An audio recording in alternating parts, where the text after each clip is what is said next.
News, सच जरूरी है। नमस्कार, MNS न्यूज लाइव में आप सभी का स्वागत है। मैं हूं आपके साथ आंचल। तो आइए देखते हैं देश और दुनिया की तमाम बड़ी खबरें। आइए डालते एक नजर हेडलाइंस पर। हमास नेता खालिद मशेल ने केरल के लोगों को किया वर्चुअली संबोधित। पिनाराई विजयन सरकार पर हमलावर हुए भाजपा। यूएन में वोटिंग से भारत की दूरी पर प्रियंका का निशाना, कहा चुपचाप सब देखना देश के सिद्धांतों के खिलाफ। देश के कई राज्यों में भारी बारिश का अनुमान। यूपी बिहार में तेजी से मौसम में ले रहा है करवट, पड़े ये राज्य का हाल। आइए देखते खबरें विस्तार से। हमास नेता खालिद मशेल ने केरल के लोगों को किया वर्चुअली संबोधित। पिनाराई विजयन सरकार पर हमलावर हुए भाजपा। केरल के मलप्पुरम में से एक विवादित मामला सामने आया है, जिसमें फलस्तीन बचाओ के नाम पर आतंकी संगठन हमास के एक नेता ने वहां के लोगों को वर्चुअली रूप से संबोधित किया। हमास नेता खालिद मशेल के संबोधन के बाद भाजपा राज्य सरकार पर हमलावर हो गई है।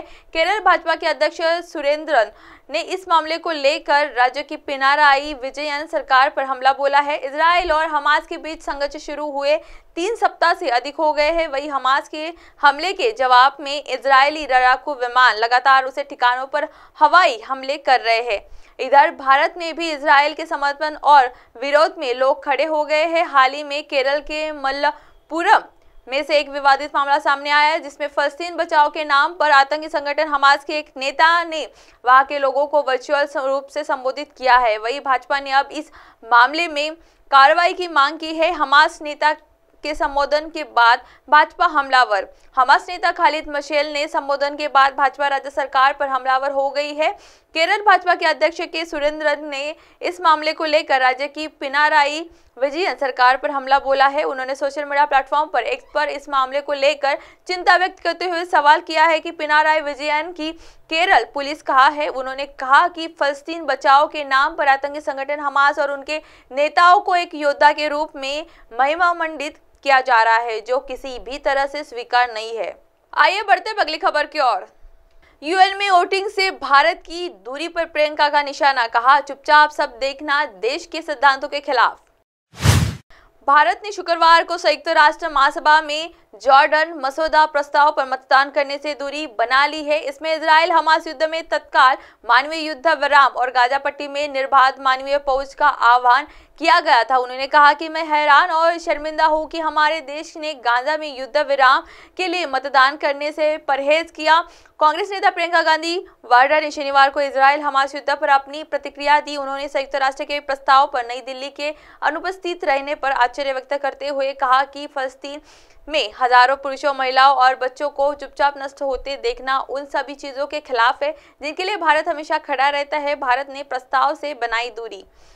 भारत ने शुक्रवार को संयुक्त राष्ट्र महासभा में नागरिकों को सुरक्षा और कानूनी और मानवीय दायित्वों को कायम रखने शीर्षक वाले जॉर्डन मसौदा प्रस्ताव पर मतदान से दूरी बना ली है। इसमें इजराइल हमास युद्ध में तत्काल मानवीय युद्ध विराम और गाजा पट्टी में निर्बाध मानवीय पहुंच का आह्वान किया गया था। 193 सदस्यीय महासभा में उस प्रस्ताव को अपनाया जिसने तत्काल, टिकाऊ और निरंतर मानवीय संघर्ष विराम का आह्वान किया गया।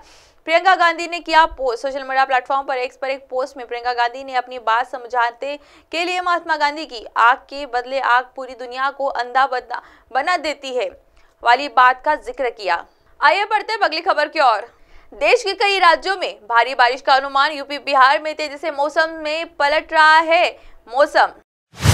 IMD ने बताया कि देश के कई हिस्सों में हल्की बारिश की भी संभावना है। मौसम विभाग ने बताया कि तमिलनाडु, केरल और माह में 27 और 30 अक्टूबर और 29 और 30 अक्टूबर को दक्षिण आतंकित कर्नाटक में भारी बारिश हो सकती है। बिहार में पछुआ का प्रवाह शुरू होने से राज्य का मौसम शुष्क हो गया है। इस तरह की स्थिति आगे भी बने रहने की उम्मीद की जा रही है। मौसम में बदलाव के साथ राष्ट्रीय राजधानी में हल्की गुलाबी ठंड का एहसास हो रहा है। वही दिन के समय तेज धूप खिल रही है। इसी के साथ दिल्ली में वायु प्रदूषण शुक्रवार को लगातार 5वें दिन भी खराब श्रेणी में बनी रही है। कई जगहों पर एयर क्वालिटी इंडेक्स 30 के पार चला गया है। मौसम विभाग के मुताबिक आने वाले कुछ दिनों में राष्ट्रीय राजधानी में मौसम का मिजाज मिश्रित बना रहेगा। अधिकतम तापमान 32 और न्यूनतम 16 डिग्री सेल्सियस रहने का अनुमान है। देश के कई राज्यों में भारी बारिश की भी संभावना है।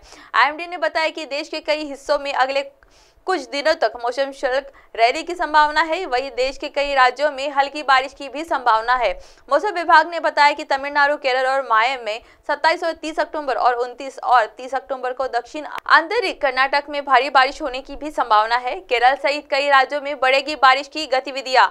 विभाग ने बताया कि अगले 4 दिनों तक केरल में सभी स्थानों पर हल्के से मध्यम की वर्षा दर्ज की जाएगी। मौसम विभाग ने बताया कि आने वाले दूसरे सप्ताह में दक्षिण आंध्र प्रदेश, रायलसीमा, तमिलनाडु, केरल सहित कई राज्यों में बारिश की गतिविधियां बढ़ने की संभावना है। अब आप हमारे चैनल को आपके मोबाइल पर भी देख सकते हैं। मोबाइल ऐप पर देखने के लिए प्ले स्टोर से MLS news TV app download करें। इंस्टॉलिंग ट्विटर, हाईकुक, फेसबुक और कई सोशल मीडिया प्लेटफॉर्म पर हमारा चैनल उपलब्ध है। आप हमारे चैनल को लाइव भी देख सकते हैं www.mlsnewstv.com पर। फिलहाल वक्त हो चला दर्शकों ब्रेक का। ब्रेक से लौटने के बाद देखिएगा देश और दुनिया की तमाम बड़ी खबरें। बने रहिए MLS न्यूज के साथ। नमस्कार।